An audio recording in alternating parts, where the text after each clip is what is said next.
Hi, welcome to The Big Twist. A podcast where we talk to other creatives about the plot twists in their lives. I'm Anna Carini.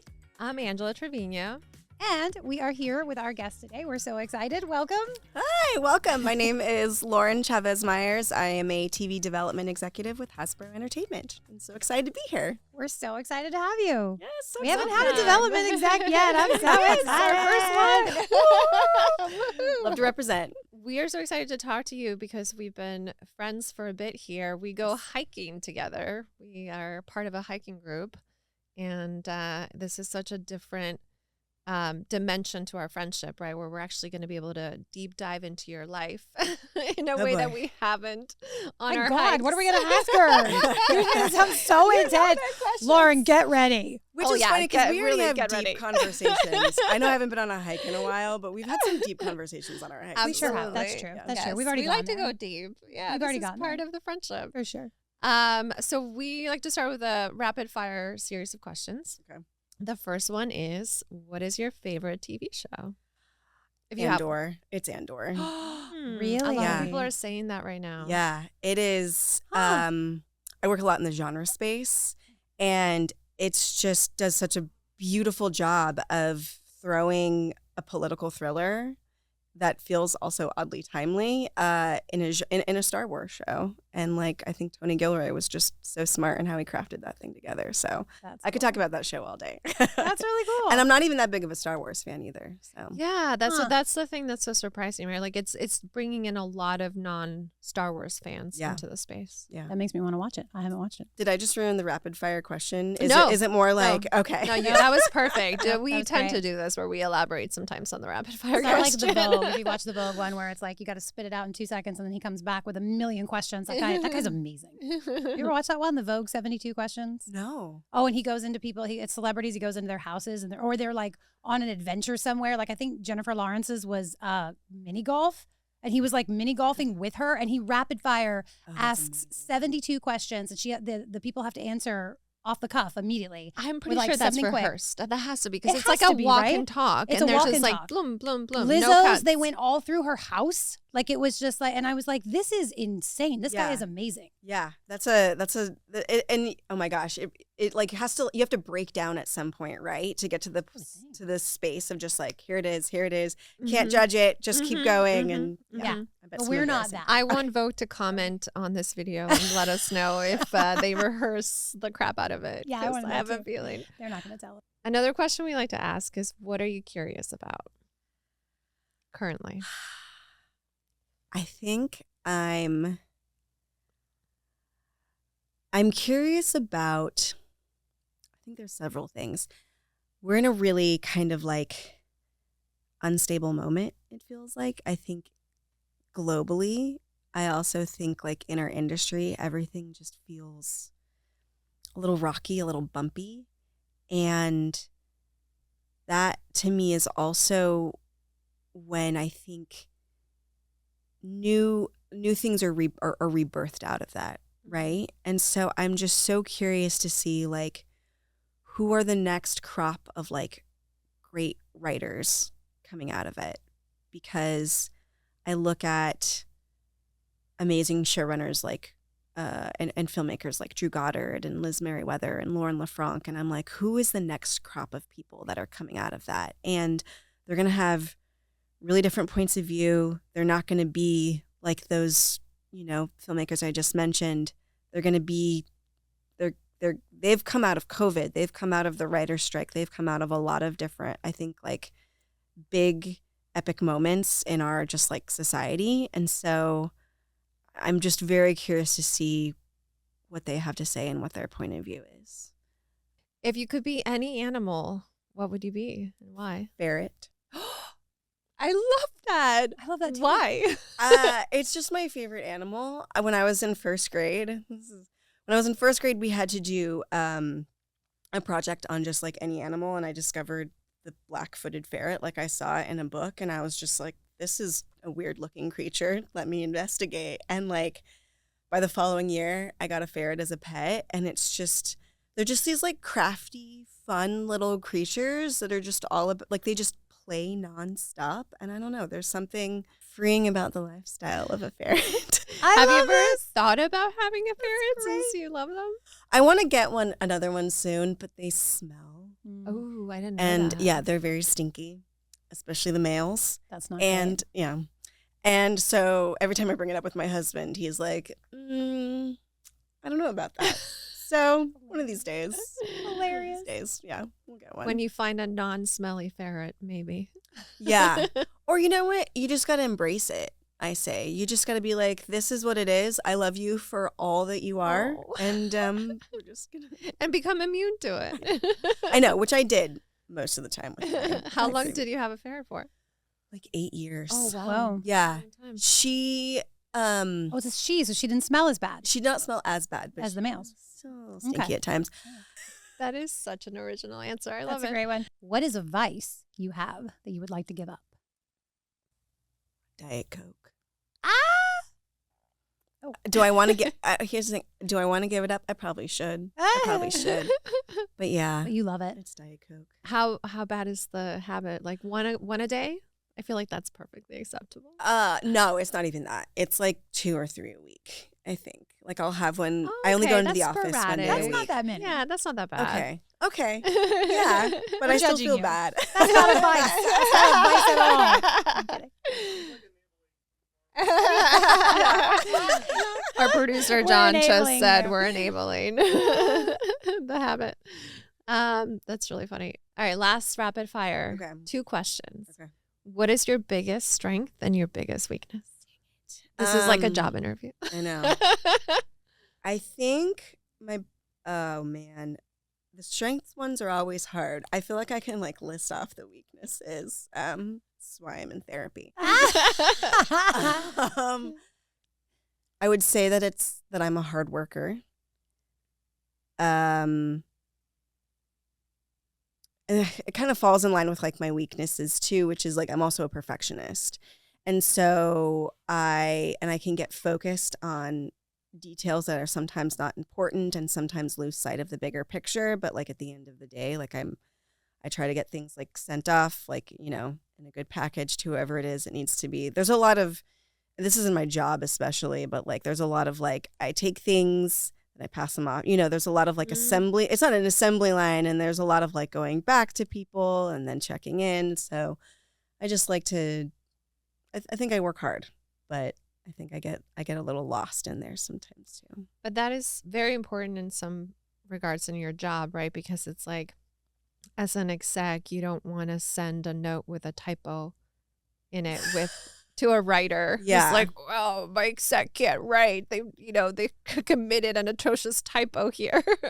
I am very lucky where the people that I have learned giving notes from are A, sympathetic to writers, and B, just incredible writers themselves. There's someone on my team who writes such good notes that I like cry when I read them, because I'm like, I will never be this good of a writer or give such thoughtful feedback. Wow, that's incredible. Yeah, That is no, great. That's a skill. he goes above and beyond, and it's like, Aw. it's incredible. I love that. But I also, when I see bad notes from other execs, I get really mad because I'm like, y'all are just being lazy. So yeah, That's hilarious. yeah. All right, Lauren, could you tell us a little story about you that gives us some insight into your character? I've been thinking a lot about what it means to be like a leader recently, and maybe like a manager in a bit, because I have a couple of people on my team that I am trying to like take care of and be a good role model for. And I used to play soccer. I used to play competitive soccer. And my senior year, I was a captain of the team. And all of the senior captains on the team, none of us wanted to go on to play collegiate ball. And we were kind of like we were these rare leaders who were like, we weren't even necessarily the best people on the team. We were all like really academically strong. And we were in charge of making the tapes, like the mixed CDs basically that you played before a game for home teams to like kind of pump you up, pump the audience up and everything. And so I was like, well, I want to be like democratic about this. Like, I don't think it should just be the seniors that choose the songs. Like, I'm going to let everyone on the team like get a pick of a song. And so I ended up, instead of with one mixed CD, I had 4 of them. Because I, of course, was Wow. like, but I'm a senior, so I should get to choose like at least more than one song. Everyone picked 5. Yeah. And this was 2004, mind you. So this is going to like, the music will represent that era, like 2003. And so what it led to was my picks, which were like Rage Against the Machine and like Faith No More and like Audio Slave. Yeah. And then some of like the freshmen and sophomores was like Black Eyed Peas, Where Is the Love playing before like a game, you know, or like Right There. I don't know if you remember those songs. Yeah. I feel like I sort of remember Right There. Yeah. It Sounds came like saying it out loud. and went. But it was like, it was always funny to me. I would laugh when these songs would play because I was like, these are not the best pump up songs for everyone. Like I always felt like mine were, but I could tell how much it lit up the girls when those songs that they had chose play, even if it was like Black Eyed Peas or Right There. And We just keep saying Right There. Right There. Right There. And that's all the song was. Really, that's all the song was. Of course. I like the way you put it, right there. Right there. Yes, that was it. That's all I remember. And I just think about that because it was like such a weird choice, I think, as like a leader to be like, everyone gets a song. To be so democratic. Yeah. I love it. And it made my life harder. And whoever was playing, like the audio system was like, I gotta have like 4 CDs that I have to carry on with me. So it was a little bit of like overcompensating, which is what I sometimes I think do as a leader. Once again, going back to like therapy and putting up boundaries. But like, I think about that because it's like, I want to like support these people that these amazing athletes that I was, you know, kind of like maternal to in a way, especially because I knew I wasn't going to go on to play collegiate ball, but they were, and a lot of them did. Oh, wow. And so that's like, interesting. Yeah. So you could tell some of the members of your team were that good. Oh, they were amazing, incredible athletes. And I knew by my senior year that I was like, I'm going to go major in theater and be an actor. But like in the meantime, let me take you under my wing and like help you be the best, you know. I think it makes athletes you you can sound be. compassionate and giving and generous as a leader. And I think that those are some of the best things a leader can have. Yeah, I mean, I agree. And it's like, I think about how often I don't want to be a leader. I think when maybe as young women and, you know, knowing both of you, I think we were all kind of maybe put in positions of like, take people under your wing. Like if you're going to go off and be writers and actors, like you're in charge of yourself. And there's a little bit of like, we all kind of, I think as women, especially like, well, okay, yes, I'll do it. And there are times when I sit back and I'm like, it's exhausting. It's exhausting to have to take care of other people too. And I think also the quality you speak to of like, I want to make sure everyone feels comfortable is a quality that I think a lot of us relate to, where it's like we were once in that awkward position of being newbies. So then when we are in a position of leadership, we don't want that person to feel like the odd person out. Yeah. The odd man out. And how making everyone feel comfortable can sometimes be at like your own expense too, is something I also think about. Well, and I also need to point out that this is, I mean, our culture socializes women to take care of everyone. Yeah. We're brought up this way. You know, this is what we're told, is that we're responsible for other people's emotions. Yeah. But on the flip not side, to go down that track right away. We don't need to, but this is always my kind of through line. Yeah. yeah, but I I would can't say, help like, but point that out because I think that's valid. No, 100%. And the nurturing side, I think on the flip side is like maybe that's what led to a better performance on the field, right? Like the fact that those girls felt, oh, someone cared enough about me to play my song right before the game. I'm going to give it more of my all because I heard that song and it really pumped me up. For real. Yeah. Yeah, that's great. Yeah. That's a great That was story. my hope. I So I love it. it. That's a great Awesome. story. It tells us lots about you. I want to get into your journey to where, so Started maybe as an walk actor, us- right? You were saying you started Yeah, as an walk actor. us through a little bit, like how, you know, where did you start out in high school? You talked a little bit about wanting to go into theater, and then walk us from there to where you are now. yeah. It's interesting because I've had a big, you know, we'll get to it, but like I've had some big identity shifts because I've been acting like in film since a very young age. Like my mom knew some people in New Mexico where I grew up who were like casting directors. And so like I was auditioning very young. I got in my first spaghetti Western film when I was like 8 years old. I spent an entire summer on set, like gallivanting around locations in New Mexico. It was so fun. That's so cool. And so I was, from a very young age, I was like, well, I'm gonna work in Hollywood. Like, that's what it is. And there was something, when you're that young, there's something cool to like, just kind of like anchor you to this vision of yourself that kind of just like kept me going. Even though my parents were like, hey, like go into theater, which I did. And that became like a huge passion of mine. And then they were like, okay, focus on school. And I was like, but can I go to LA? And this was when I was like 10. And they were like, no, you cannot. Because I had friends who did that. Like one of my mom's friends took her son. And the whole family will relocate. This is a common thing in the industry. And this kid had a lot of success, like worked with Meryl Streep, was in Titanic, like, and I was so jealous of it. And my mom was like, I'm not taking you to LA. Like, you're going to stay and do well in school. And I was like, fine. And I'm actually very glad that she like held firm on that. But, so, you know, I ended up majoring in theater, and I guess this is like an early plot twist, but I wanted to move to LA after I graduated. And I'd been having a bunch of jaw issues, and I needed to go home and have reconstructive jaw surgery. Jaw issues, you said? Okay, yeah. Jaw surgery. Okay. Yeah, I'd have like full, like I had to get braces again, jaw wired shut for 6 weeks. It was a lot of fun. Did it come out of nowhere? Or? No. Long story short, PSA, don't let your kids suck their thumb. Wow. Because I did for a long time. I swallow incorrectly, and so over years my jaw has like been pushed out of alignment, and so I needed like a full-on reset. And how old were you when this all happened? 20. I got my surgery when I was like 23, 24. Okay. And I was so mad to move back to New Mexico because all of my friends were moving to LA. They were like kickstarting their careers, their acting careers in LA, and within a few months of moving back home and moving in with my parents, I had an audition for season 2 of Breaking Bad because the film incentives had just kicked off in New Mexico. They've been around, but I was like, oh, there's stuff filming here in New Mexico. I'm getting out, even if it's just like auditions for like a co-star, like I'm getting these auditions that my friends in LA are not getting yet. As like a local hire. Yeah. Yep. And I was like, huh. And a friend of mine who I'd met through the theater, like there's a big community theater scene in Albuquerque.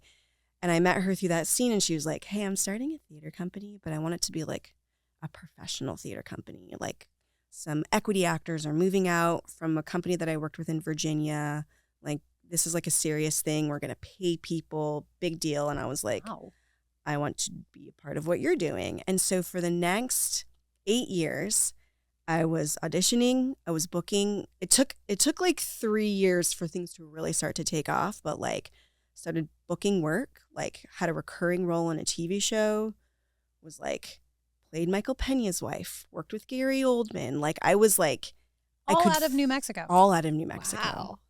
Impressive. And I was working for this theater company, and so I was acting year round. I felt like I was part of something really important. Like we were doing important work. I think we were a little too self-serious about it, but it was still like I was part of this amazing community. And then I was meeting all of the, everyone who was like grips and electricians and location managers, and all of these movies were like indie filmmakers. And so we were all making movies on the weekends. And so like I raised $30,000 on Kickstarter in like 2012 and made a feeture film on like a micro budget. Whoa. And that's impressive. That's so Making fun. a feature for 30,000. How many shoot days? It was a lot. It was super guerrilla at times. I mean, like there were there was like a 2-week period where we were shooting solid, and so we had like it felt more like a solid indie shoot. And then there were days where like me, the DP, and the director would just like drive up to Colorado and shoot some random stuff, And it was 2012, 2013, so like $30,000 went much farther back then, especially in New Mexico. Yeah. And so I was like writing, I was directing, I was producing, like I was just doing everything. And then I was on this TV show called Manhattan, which was just like this amazing blessing because it was all about World War II. I remember the show. And on the very short-lived WGN network. And my family had worked and lived in Los Alamos. Like my dad was in the war, or my grandpa was in the war. And so like I felt such a strong connection to this show. It was like this beautiful gift that I had for 2 years working on it. It was just so fun to drive up to Santa Fe every day. I lived in Albuquerque, so it was this like hour drive. And it was like entering into like a new era, because you'd walk onto set and you just felt like you were in the 1940s. And I love the wardrobe and costuming of that era. Oh, yeah. So I was mostly in either lingerie or an army, not army, but like the women's Army Corps uniform. And it was a prostitute. But anyway, I'm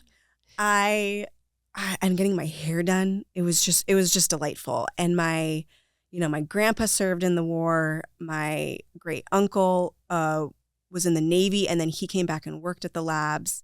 His wife was actually part of the Manhattan Project because she started as a bookkeeper like months before the bomb was dropped.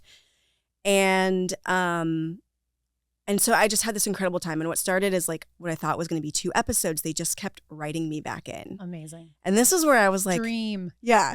And this is going back to BOWFINGER.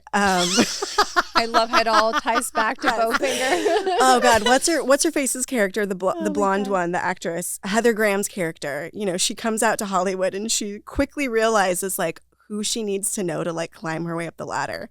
And I was like, the writers are the ones who like keep writing me back into these episodes. And it wasn't so much like, let me have a power play here. It was more like, I'm so grateful for them because they are the ones who are writing this incredible character, even though she's a prostitute. Like she's got like dimensionality, humanity. Yes, exactly. What's going on? And so my last day, I go up to Tommy Shalami, who was one of the producers on the project, and I hand him a bottle of wine and very like humbly, I'm like, thank you so much. This has been an incredible experience. And he was like, very LA, like, sure thing, kid. Like, if you're ever in LA, I'll be your greatest agent, And I was like, okay. Yes. And, my husband was an electrician and a DP, and we'd been kind of thinking, we knew at some point we were going to come out to LA. And I just went home and I was like, I think this is it. Like, I think this is the time. And he kind of felt that same thing too, and we were like, okay, so like, was he working on a different show or the same show? He was working on Better Call Saul. He was part of like the Breaking Bad. So you Better guys met in New Call Mexico Saul. then? Yeah. Oh, okay. We met on a film set. Amazing. I too was in lingerie. There's a common theme here, Lauren. So that following summer, I came out here, and long story short, I guess this is another plot twist, guys. I'm just gonna like jump the gun here, but that's like what we're doing. It was really hard. It was really hard because I was still booking work back in New Mexico, and the finding a flexible day job was just killing me. I like dog walking, catering, serving, hosting, selling shady subscriptions to a women's like membership organization over the phone, Uber driving. Like it was just tearing my soul apart. And in 2019, like in the fall, I was like driving around LA, Uber driving, and having some like pretty dark thoughts. Therapy's a great thing. I was like, I can't do this anymore. Like this is just, I'm not happy. Like, I feel like I'm going nowhere. I feel like my wheels are spinning. Like, I think I just need to take a break and find a full-time job. And I started that full-time job in January of 2020. Wow. And when the pandemic hit, I was able to work from home. And I was like, okay, like that decision to make that shift to a 9-to-5 and like take a break from acting was like a really good thing. And I know you guys have spoken about like our different perspectives on like COVID and everything. And I think kind of similar to you, like I kind of had this not positive, but like I made some big changes during that time. And like I wasn't spending money, like I was just saving money, which was, I hadn't done that ever in my life. And then you're saving more money by just being at home, cooking at home, and you're not really going out because no one's going out. So there's no like expensive entertainment options to spend money on. We had all these trips that we were going to do that year that, just never happened. And it was like it was an odd blessing in addition to the emotional and mental toll that it was taking on us and a lot of our friends. I don't think you're alone in feeling that way. You said, like, Angela, I've talked to other friends that kind of had similar experiences. Yeah. Mm-hmm. And so during this time, I was with writers groups and I joined this like 2-week challenge of like write a pilot in like 2 weeks. And it was so fun. And there was a woman in the group who was a development executive. Mm-hmm. And I pulled her aside and I was like, tell me about what you do. Because I don't get it. Like, what is development? And it's so funny. Like, I've been working in film for years. And all I ever knew was the production and post side. I never, or pre-production even, but development, the whole side of the industry that is executives and agents and just packaging, like so foreign to me. And she kind of described what she did. And I was like, okay, so you like build decks. Like so much of it went over my head. She did a really great job of explaining Lots of meetings. And I happened to have a catch-up Zoom with a friend who was Mandy Moore's head of development for her pod. Didn't know what a pod was even. It's not a podcast, people. Yeah, it's not a podcast. Pod. Do you want to explain to listeners what a pod is? It's basically when if you are like a writer, producer, director, or even an actor, and you have an overall deal with like a studio or a network or a buyer. Basically, you are assigned like that is you have a pod then at that studio or buyer, and you're given money and you can use that money to hire an executive to help like run that pod for you while you create television shows or films or anything like that. So she was Mandy Moore's head of development. And we were just having a catch up and she was asking me what I was up to. And I was like, oh, I'm like, I have this like job interview later on today. And she's like, oh, you're interviewing for jobs. And I was like, yeah, like I think I'm just going to start over and like be an assistant like somewhere. Because I was very unhappy with this like 9-to-5 that I'd had. What was the 9-to-5? Was it in the interview? Yeah, I kind of skipped over that part. So that's okay. The 9-to-5 was, I still thought I was being creative because this woman was looking for a production manager for a podcast that she was doing. Very different from this. And it leaned more into like the self-help space in a way that just like didn't excite me. Mm-hmm. And the environment was like a little toxic at times. And working from home all the time with this particular person, there were other people on her team, was just like not ideal. Mm-hmm. And so once again, going back to like, okay, I've already had this like this shift of like who I am. Like I used to be like this actor, and I know I don't like this feels like an in-between space. But in this in-between space, I've been able to have some clarity.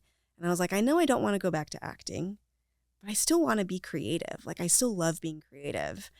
And I was like, I think I just need to start at the bottom. And I think I need to just be an assistant somewhere because everyone tells me that's where you like learn everything. I didn't know we had that in common where we started at the bottom at the same time. Yes. No, yes, exactly. And you as like a writer's assistant. Yeah. And so I did it with development. And I was 35 years old. So it is kind of amazing that I got hired. And this kind of goes back to it's all about who you know. Mm-hmm. Because I was talking to my friend Avery and I was like, yeah, I'm interviewing for jobs to be an assistant. She's like, oh, well, my friend Amanda is looking for an assistant over at E1. And I was like, oh, okay. Like, she's like, send me your resume. Within 5 days, I had the job. Wow. And I had been for 6 months applying to positions. Whoa. And it's crickets when you cold apply. Oh my God, that yes. tends to be the case when I do that. Yes. Like it was a huge lesson in how important relationships are. Yeah. And so I was an assistant there and then I got pregnant and had a kid as like a 36-year-old assistant where still all of my counterparts are like 25 and going to Coachella. And I was like, I love this. I love this story. And I think what was really good for me, and I didn't even realize it at the time, is like, I was like, why did people take a chance on me? Like, I think about that. Like, what what made me stand out from like the 25-year-old assistant who has just come out of like WME or CAA, right? And I think part of it was I went in with this humility of like, I don't know this world. I want to get to know this world. I'm not trying to climb my way up the ladder. Like, I just want to sit here and learn and do the work. And I think people saw that and were like, okay, like, we'll give you a chance. Yeah, they're going to respond to that. And it was hard. There was so much I did not know going in. Like, I really Can you didn't give us an example of something? Oh, I like really didn't even know. I mean, I'd done everything on a Mac. I was given a PC computer. I'd never really used Microsoft before, like the most recent version of Microsoft. And like, I didn't even really know how to set up like a calendar invite. I love this though, Lauren. This attests to like, don't you read? And I feel like I read all the time where people say like how they became successful or like these stories of like how I did what I did. It's just saying yes, whether you feel qualified or not. Just say yes and you'll figure it out. Yeah. Agreed. And how far you can get by doing that. And failing. I failed a lot in those first few weeks. But I was like, got it. Like, let me keep like learn that lesson. I'll keep going. B, I had someone who defended me when I did fail. That's helpful. I love that. I made some mistakes and I saw how different people reacted to it. So there were certain, most people in Hollywood are actually quite lovely. I love you saying that. But the people who aren't stick out because of that.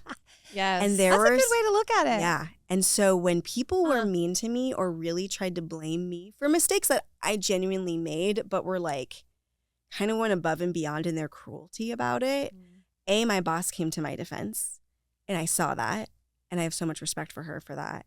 And B, I was like, I never want to work with you people again. These particular producers who shall remain unnamed. But like, and you're so, probably not the only one that felt that way, right? It's like, there is something that we can speak to here, which is the shift in Hollywood since the Me Too movement. Whereas it seems to me that prior to the Me Too movement, assholes or crappy people, if we want to bleep that out, were allowed to be in positions of power much more frequently. Yes. It still obviously happens, but it's more seldom now where those people will get edged out. Yes. Because people don't want to work with them. Or people change, or people will literally adjust their behavior. Like who did used to be assholes, I think, too.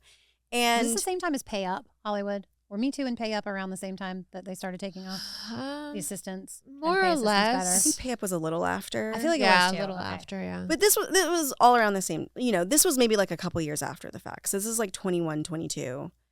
And but what was so great about all of that is I was like, oh, I have room to fail, own up to my mistakes, like literally like learn from them and like move, keep moving forward. So like if I messed up, I would be like, I'm so sorry, that was me. Like I totally scheduled that meeting wrong. I forgot to include the showrunner in that meeting. I'm so sorry. It will never happen again. A lot of people can't take accountability, and you do. Yeah. And I really wanted to because I was like, who else is it going to fall on? Like, it's got to fall on me. And can we also clarify that when you are in that position of being an assistant in Hollywood, the volume is so much, right? It's like you got to put it in perspective for people where it's because you're constantly dealing with a million different things. Like I remember working at an agency and the phone would be constantly ringing. And then on top of that, I would be instant messaging with people inside of the company and then fielding emails. And then on top of that, my boss would be on the phone with someone and I would be taking notes about the phone call. So of course you're going to make mistakes in that kind of environment, right? We're not talking about like, you had all the time in the world to schedule that meeting and you didn't include the showrunner. It's like, well, it's a very stressful, high volume. Position. Absolutely. And like, it's funny because like I have so much sympathy towards like you and like people that had to like go through that experience. And yet it's a little bit of like, we've been to war together too, right? It's like, yeah, we did that. And it's like, you don't want people to go through that, but there is a little bit of like boot camp in it too, of like, let's not treat people like shit. Like, let's be kind to like assistants and people moving their way up the ladder. But at the same time, it's like, you do got to go through the mud a little bit. I think there's a way to like drag people through the mud kindly. Yeah. There are ways of like going through a mud where it's just like cruelty and just being aggressive and mean for the sake of it or because of your own insecurities. So And how they respond to it too, like makes a big difference, right? If someone owns up to the mistake and says, I'm never going to do it again, then you don't need to harp on it or even mention it, right? yeah. But if they don't want to take that accountability that's when it's like, hey, you dropped the ball here, right? Yeah. So it just exactly. depends on the individual too. Exactly. Yeah. You had a great boss. I had an sounds like. amazing boss. And like, what's so funny is I was just on the phone with her the other day and I was like, man, so much has changed in 4 years where like we were having a conversation almost as equals a little bit. And then I was like, God, what a testament to you being an amazing mentor. Aw. Like, I love that. and me wanting to like champion her and like cheer her on, you know? So is this who you were hired with, where you just told us the story that you had the job in 5 days? Yes. This is who hired you. She was, Okay. yeah, she was my boss, but I had to cover 2 desks like one does sometimes as an assistant. And over the next year, unfortunately, I was moved off of her desk, but I was moved onto a desk, 2 other desks with 2 men who ended up being also amazing mentors and Oh. who eventually we moved over from E1, the studio that I was at, to now Hasbro Entertainment. And so I no longer work at a studio. Now it's like we're rights holders, but we're producers more importantly. And so we still work as like creatives. And my boss did such a great job of like championing me, giving me promotions as soon as he possibly could. And so I've been under his wing for like the last 4 years as well. And what's so incredible about him is like I look at his former assistants who are executives at like Amazon or Hulu or 20th. Like I see how he has just lifted up so many women, especially. What a gem. Yes. I And so love I'm just that. like, you, sir, are not an anomaly in this industry, but like it's so wonderful to see he walks the walk, basically. Oh, that's great. I'm so glad yeah. you found yourself with these people. Yes. This group of people. Yes. And it's been like a crazy journey. And I think the farther away I get from acting, the more comfortable I feel with that choice. And I do have to say, like, it was 2019, my husband and I delayed our honeymoon a year. And so we were on our honeymoon, and in the middle of the night, I just couldn't sleep.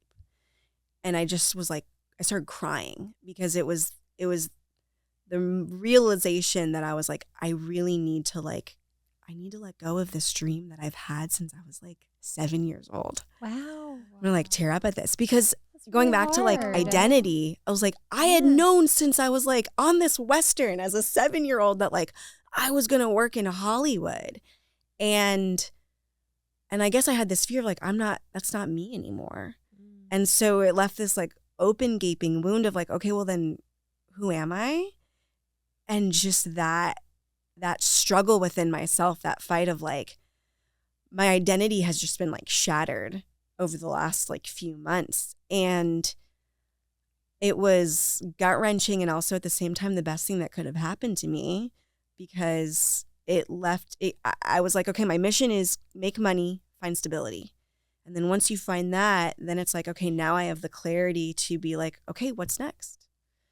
I'm so curious too, if you don't mind me jumping in, like what was it just moving to LA that made you realize you needed to give up acting? Like what led you to that epiphany in the middle of the night crying, I need to let this part of myself go? I mean, I'd been living in LA for like 3 years at this point, and I'd still been booking work, but it was just like all in New Mexico. Or I was trying to produce some short films. Like I was just hustling, but I was like, I felt like I'd plateaued. Like that I wasn't taking it to the next level and that I'd been at this level for so long. I was like, I can't sustain this level anymore. So like it's like you can just tell something has to give. Something has to like be removed or shift or just looked at in a different way. And that was like the breaking point, I think. For me, I think I look at it in terms of flow and where things are flowing in your life. And I wonder if at some point with the work you're doing now as a development exec, if you can tap into that same state of flow that you might have when you were on a set acting? Like, does it activate those same parts of your brain where you're like, oh, this is something else that I can be doing that's creative? It's just it's a tangential thing, but it's not necessarily like a downgrade or an upgrade. It's just a different part of my brain or my personality. Because I very much feel that way as a multi-hyphenate, right? Mm-hmm. Where, for example, doing this podcast makes me incredibly happy, and it activates a totally different part of my brain than writing a feature. And that activates a very different part of my brain than directing a short film. Like, I got to direct Anna the other day. That's amazing. That's incredible. It was so fun. We did a little one take wonder, like 30-second short film. She makes it sound very easy. I had to for a cry little on directing cue. class. Yeah. I had to cry on cue for like 15 takes, Lauren. Do you remember those days? No, God. At some point, I she don't turned to me and resist. she was like, "I've got one more. That's it." And I'm like, I gave you more of it. I gave you more of it. I was like, I just want to let you know I've got maybe 3 of these left. Yes. And then after like 2, it was like, yeah, I definitely have like 1 left. And I was like, but I need one more for your co-star. And I turned to the lovely dog she was acting with, Lola, and it's like, you can do this, Lola. Give us one more. Oh no! You had to cry, and there was an animal. And there was an animal. And Wow. it was a one pan. It one went take great. wonder. Lola was I mean, amazing. this is like, wow! You guys really gave I yourself might some include challenges this for yourself short here. film in the comments. I don't know. This was her. We'll This was see. her challenge, and it was super fun. But you know, Oh, did you say you're going to put the short film in the comments? I don't know. You should. maybe. No, oh, please do. You should show it. Absolutely. Let's show it. Yes. Give people some context here. But yeah, I mean, I can definitely find a state of flow in these different environments. So I just wonder if that's part of it for you, where like you had to realize that you could find that state of happiness or flow in a different creative area. Yeah. I mean, it's definitely different, but like, I find myself being still very creatively fulfilled. It took a while. As an assistant, I was not always creatively Yeah, fulfilled. okay. I was curious about That that is too. very fair. But Assistant now, this is like role you do. 80% logistics. Yeah. yeah. But now it's like, you know, part of my job is like taking IP and like crafting something together that's sale. It's, you know, entrepreneurial, it's salesmanship, but it's like, hey, big writer, do you want to like make a TV show based off of this amazing IP? And it's like, so there's a little bit of like business in there, but it's also like it's still a lot of writing. Oh my gosh, it's a lot of writing. Huh.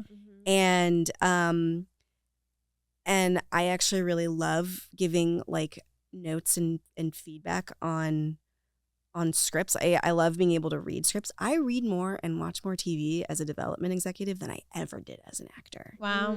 which That's tells me a telling. lot about myself. That's interesting. And What do you think it tells you about yourself? it tells me that I take this job more seriously. Which is kind of brutal to admit to my like former actor self. But really cool. Yeah. To find yourself here. Yeah. Yeah. Oh yeah. I think I love being able, it's that creative flow of like, I love being able to communicate with a writer who I really respect. A lot of writers that I have to write notes for are like industry veterans who I want to be very respectful of. And so it's like, I got to say something to you that A, is necessary, but B, that I want you to respect and respond to, so that it becomes like almost this flow between us, or with maybe like the network executive too. Like, so there's something of like that commonality of like, yes, we're all building this like ship together and we want to make it something great. And we also want to respect each other's jobs at the same time. I love that. So it's not like That's The amazing. Studio, which was a show that we were talking about prior to rolling the cameras, because it reminds me of that Ron Howard episode. Not to ruin anything. Don't spoil too. I haven't seen it. I don't watch All one about episode giving- yet. But a all note. we're giving Okay, away it's is all that giving a note. yeah, they're stressing out about giving him a note, and nobody wants to give the note. And then the note is finally given, and lo and behold, deep down he agrees. But LA Exactly. loves to make shows about LA, doesn't it? Yes. We love our LA shows about what we do. And I was actually so against, when I first heard about that show, I was like, listen, outside of Bowfinger, very few shows and films. 3 times. I Now know. it's a I know. comedic I'm gonna weave one more back You're in. doing it. You've got it. Outside of Bowfinger, like it's hard to make a show about Hollywood that other people care about who Yeah. aren't in LA. I still don't know how many people care about that show out of LA, to be perfectly honest. I've yet to see the data. But so I could be wrong. But there is something very like and Seth Rogen was actually on a podcast talking about it, of like there is something relatable about like you have to give feedback to someone that you respect, but you don't want to hurt their feelings. Totally. Yeah. And the comedy, Yeah. of course, comes from how much he like screws himself over in that whole process. Mm. But like there is something relatable about that. Oh, sure. And how do you do it, right? Because you're actually in that position. So if it's a difficult note, how do you give it? It is. So I'm lucky in that my colleagues have taught me like a lot about giving that feedback. And I think it's acing the bigger picture, right? Like we want to make this show as good as possible. And here's this thing that's like not really sticking. It's not helping make it better. It's pulling it down. And so I think it is a matter of like, hey, we're all in service of this greater thing. And B, you can give a polite note that is also direct and critical without being an asshole. Mm-hmm. And it's a fine line, but I think there are people in Hollywood in the industry who are good at that. And I think writers understand that. Like a good writer knows like they're gonna get feedback. Mm-hmm. But and they want to make it better too. So it's kind of all in how you say it. Absolutely. I have great. so many questions I for you know. from I a love writer perspective. Hearing about Yes. all of I this. have one for you that Okay. because I used to be a development exec and then I became a writer. Only briefly was I a development exec. I never do this. I didn't either. Yeah. Well, it's only because it was for this company called New Form, Okay. and it was digital media. So it wasn't for a big studio or production company. And that's the job that I had prior to becoming a writer's assistant. And I remember sitting in front of a writer because I would interview writers for the series that we had coming up, and just being like, oh, I want to be on the other side of the table. I don't want to be here. So kind of Oh my And God, I how struggled insightful. sometimes with giving notes because, different development execs have different philosophies about this, but it's like, do you only point out the problem and let them come up with a solution? Or do you point out the problem and then present several possible solutions and then tell them, or something like this, right? So I wanted to get from you what your philosophy is, because like I said, everyone's kind of different and has told me different things, right? But I think from a writer perspective, I would sometimes feel like I was going a little too far being prescriptive, because they're the writer, they're supposed to write it. You're just supposed to tell them what's not working for you.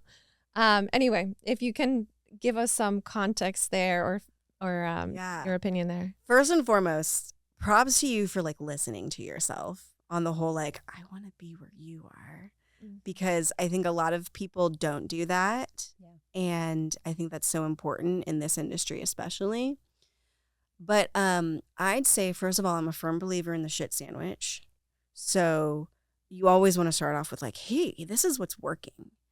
And I'm working on this animated show right now where we get these like art design packets, and I love getting them because there's always something just like wild and like really just visually stunning in every single packet. And I just like always love pointing that out, like that looks so cool. I can't wait to see it, you know?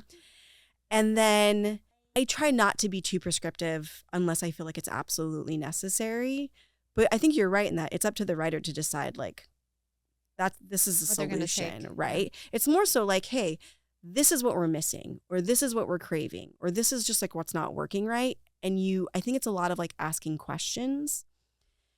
And my boss pointed out to me, his boss that he learned from was very aristocratic, like had this art form of being aristocratic. No. Socratic? Socratic. Socratic method. Socratic in his questioning of like, hey, what do you think about such and such scene? Like, he just knew how to ask the right questions to get the writer talking. And I think you could do the same thing with actors too, right? Like, if you're trying to address a note with them, like, you just kind of let them talk. Yeah. And great directors I feel like that I've worked with have done that. They just come up and like, so what do we think about this? Yeah. How do we feel about and get us there? And that is a place that I would like to get to, but oh my goodness, I feel so far from. So far from. I feel like that is like an art form to learn. And to be fair, he probably didn't start there, right? No, he started from the place that is kind of where you usually start. Like, okay, I'm going to give you all the notes. And then you step back and you're like, wait, the more eloquent way of doing this is letting them arrive at the note themselves. Yes. Yeah, which is also harder. And I found that, like, you know, sometimes we'll put in notes like bad pitch, XYZ happens, and you try to make it be as bad, like a stupid idea as possible to basically be like, we're not the writer here, you are. But I found that I've seen network execs give like pitches and the writer always comes back with a better idea. So there's that trust there too of like, you know what you're doing. I'm just gonna like steer you a little bit. So that's great. Yeah. Yeah, and also like them by you saying bad pitch, you're basically saying not this. Like, you do not have to go with this. Don't do. Really don't do this. But that's so funny. But here's how it could look if this idea was applied. You know, you have such a joy talking about it. I can see it. So that's really fun to like. It makes me want to ask you, what is your favorite part about the job, or have we already talked about it? That's a great question. When you're working on something for months, technically, this animated show I'm working on, I've been working on since I started 4 years ago. Wow. It's like there's this thing called development hell for a reason. But I think it's seeing like things start to finally come together that you've just put weeks and months and at this point years of your life into, that you're like, this is finally going to come to life at some point. And like, I hope other people get to see the joy and sweat and tears that has been put into it. Like, we're all making something for other people to enjoy, right? Like, that's the whole point of like why we do what we do. There's ego in that, but I'd also say it's like, it's that teamwork too. Like, we all built this ship again, you know?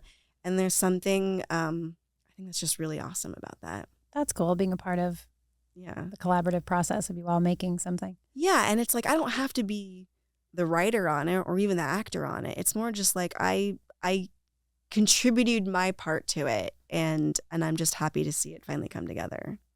So when you started on that project, where in the development process was it versus now? It was in a different iteration. It was different writers. Yeah. Turnover there. So I got to witness that. I got to witness that, like, this project is not working. It's not going the direction we want. We have to start from scratch. And then I got to witness how it was all brought together again. And like, you know, different entities, different auspices are brought in. And so some people were brought in and then left, you know, and so I get to see that, like, the shifting of like commands and everything, or just different entities. And it's been an incredible learning experience. This is my first animated project ever, and it is very eye-opening. Yeah, I was going to ask you that, like the difference between working on an animated series versus a non-animated series from a development perspective. If, like, for example, you're not current, right? So you're not going to be, once they go into production, is that another exec, or do you stay on the project? Because of my role at Hasbro Entertainment, I think I'm basically on it for like the whole run. Oh, interesting. Okay. Because our team is 6 people. Like, it's like for all of 6 people for all of TV, including unscripted. And so there's no current or, you know, development distinguishing factors there. That's so interesting. Yeah. So while you're simultaneously going into production on this series, you're going to be developing something else. Like, how many projects do you have at any given time? Like, how big is your slate? It's much smaller than it was at the studio. At a studio, and we were a small independent studio, E1 was, but like, oh my goodness, the development reports were still like super long. like the status reports of everything that's in various stages of development. And at Hasbro, I mean, like, we have over 1,000 titles, but we're not going to make a TV show out of all of them. There's maybe like 40 that we really focus on. And so it's less than that. And there are some that I'm much more point or direct on. And there's others that like some of my colleagues handle more hands-on, but yeah. Well, I want to come back to one thing we said off screen, which is Kool-Aid Man. Yeah, you said you were gonna make all these. You're gonna make all these What is references. I this haven't heard Kool-Aid one. reference? I know. I did not fulfill that. Because she hasn't said any. Okay, there's two things here, which is I was thinking a lot about, and maybe it's just because I knew it was one of the questions I knew you guys were going to ask, which is like, what is like something that's happened in my life that kind of changes how I creatively kind of like go about the world, right? And I think for us especially, Me Too is a huge contributing factor, and like coming up as artists and we're like, hey, there's not great material for women of color, like just people of just like with different points of view. But when I was working for the theater company, it was led by a Latina woman. We had an incredibly diverse company. And so we would just do shows in like colorblind, genderblind, like we just swapped the heck out of everything. And so I felt like we were already doing a lot of good progressive work. And so what we would focus on there was creativity thrives in boundaries and serving the audience. Those were kind of like our two big manifestos. And the creativity thrives in boundaries mantra was just like something I continue to hold on to. It's why I love that. Yeah, that's a quotable quote right there. black box. Like black box theater. I love doing black box theater because it's like you don't get a proscenium. You don't get this like huge space. It's like it's the actor, it's the audience, and like go, you know? And you can still make something incredibly compelling and entertaining and just worthy of someone's time to sit down and experience. And there can be lots of jokes of like, oh, I try to make TV shows based off of like toys and games. And I'm like, yeah, but what an amazing challenge and experience to have of like, here is this toy figure, like go make a TV show based off of that. And it's like, okay, challenge accepted. And I mean, look at Greta, right? It's like, yes, she made the most amazing movie from 100%, Barbie. 100%. Yeah. Like she took the challenge and she delivered. I still don't know how they got away with making that movie. It was brilliant. I know. Yes. Oh my God. And she came in with a point of view Mhm. and something to say. And I think that's what's like, if it takes a plastic doll for us to have conversations about like femininity and toxic masculinity and identity, like then we've done our job. And like the Kool-Aid thing is, I'm not saying we need a Kool-Aid movie. I don't think there should be a Kool-Aid movie. This is also a studio reference. This is a studio reference. The show. But there is something kind of exciting about like, could you make something that has something to say or that is entertaining? Yes. Oh yeah. I don't know. So that's also what I love about my job is that like I have these and we have some iconic brands. We have Dungeons and Dragons and Magic the Gathering. I was wondering about your brands. Okay. Yeah. Power Rangers, Right. Gem and the Power Holograms, Rangers. Clue, Monopoly, like Your belt is Power yes, Rangers. I'm representing my Power so Rangers. cool. And yes, there's some cheesiness factor to say maybe Power Rangers or, you know, Dungeons and Dragons is this like sprawling epic universe that is also like means so many different things to so many different people. But there's just something really cool about taking these brands that like people know and love and like try and make great television based off of it in the way that ANDOR did with Star Wars. You know, like I guess I'm a bigger Star Wars fan because of it, but I just am like, wow, I think about rebellions in a different way based off of watching that show. And I think it's good TV right there. I can see why you're so creatively fulfilled by your role. You're really like selling. It's great. It sounds amazing. It's wonderful. And this idea of creativity thrives in boundaries. I'm going to be taking that one with me for a while. That's going to sit with me because it brings up so much for me. And it makes me want, I don't have my phone on me, but is it the playwright? Was it John Patrick Shanley? Someone said, because we would talk about this. I came up in theater. We've talked about this, my early days of acting with theater. And of course I love a black box as well, right? You're just doing it. But what is it? Theater's the safe place to do the unsafe things. Was that John Patrick Shanley? I almost want to That sounds like something he would say. John, or am I able to? Theater is a safe place to do the unsafe things that need to be done. I guess that's still sitting with me. I found that years and years ago, and it just made me think of that's boundaries. It's doing the safe place to do the unsafe things, and then that's it. I don't know. This is really making me and just like going back to ANDOR, right? I think there's something about the metaphorical aspect of it where you can get away with saying more, right? Same thing for Barbie, right? It's like you're packaging it in this entertaining, the message is being packaged in the super entertaining wrapper, right? So but deep down you dig deeper, right? And it's like ANDOR isn't just about these fun Star Wars characters. It's like there's something deeper being said politically, right? And same thing for Barbie. It's like sometimes you're able to deliver like a harder hitting message through these metaphorical tools, essentially, right? As opposed to just like making a contemporary movie about contemporary characters and not making it this bigger than life Kool-Aid man or, or Star Wars character or whatever else, right? Exactly. And so much of my work, one thing I've learned about myself in doing this job is like, I work so much in genre television. And what I love about, and that can mean fantasy, sci-fi, horror, mystery. Like genre is a broad umbrella of a term, but it means a lot within the industry. And what I've realized is like, yes, those are the spaces where we get to explore these bigger themes. Whether I always say ANDOR is like a treatise on whether the ends justify the means, and like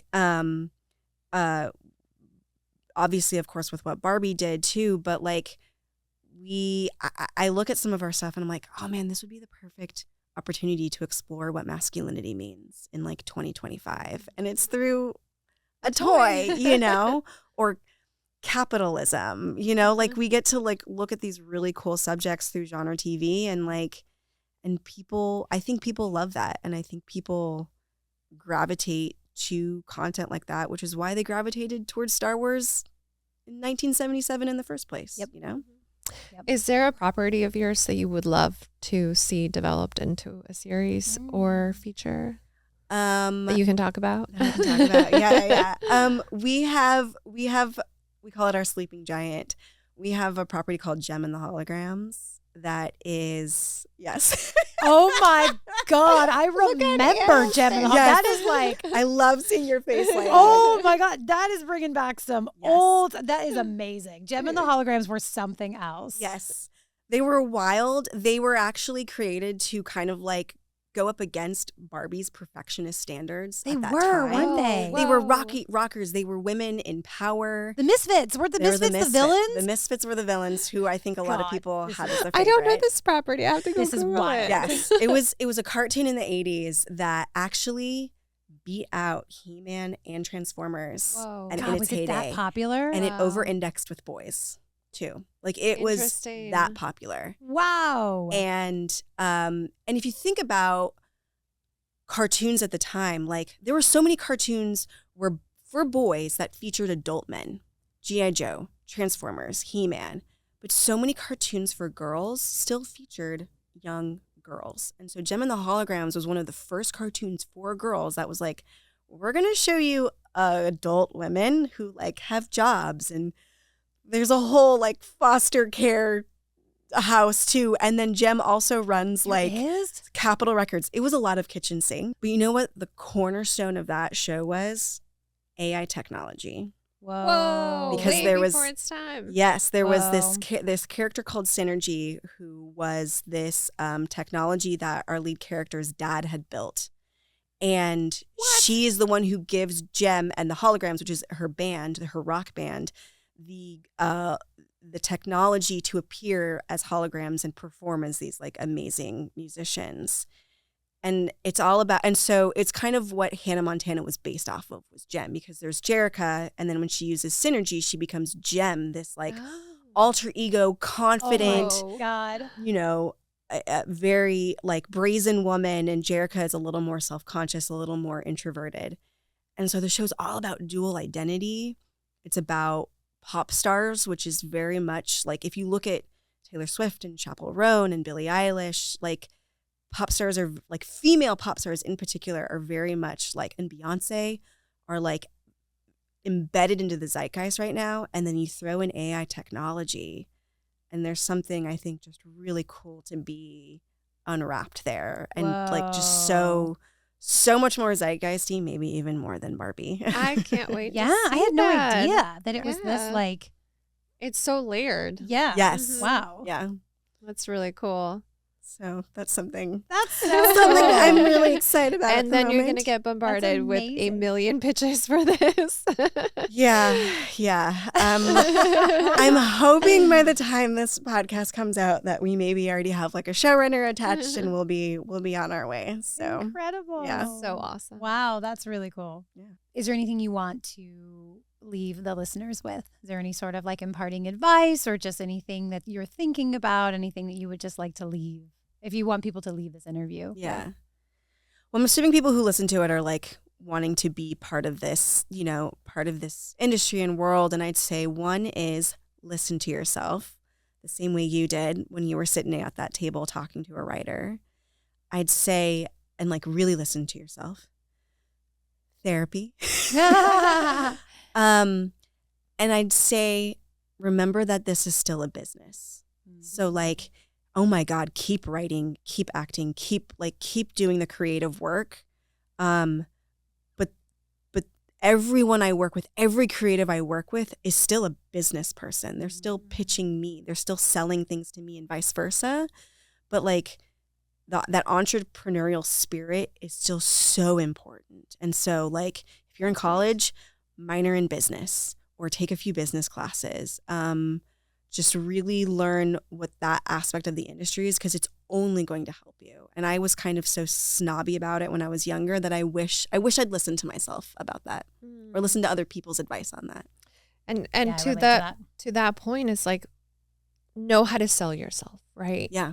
You come across as someone who really commands a room, and I mean that in the best of ways, where you're so confident and you are so self-assured. And I think that partially probably comes from your acting background, but you have to be that way, right? For people to listen to you in certain rooms, right? Yeah.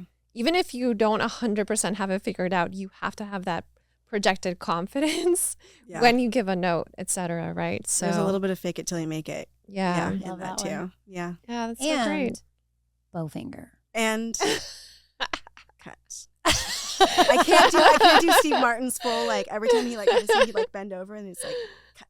It came back one more time. Yes, you Good actually job, looked just Anna. like him when you did that. I had to. I was like, we did it 3, but it's the rule of 3. You only have to do it 3 times. That's why I didn't bring it so up one more that's why you didn't do it. That's That's okay. better. I had to bring it back. I had to mess it up and make it 4. Only because Lauren did say we have to bring it back one more time. Yeah. On that note, we should say, where can people find you if you're on social media?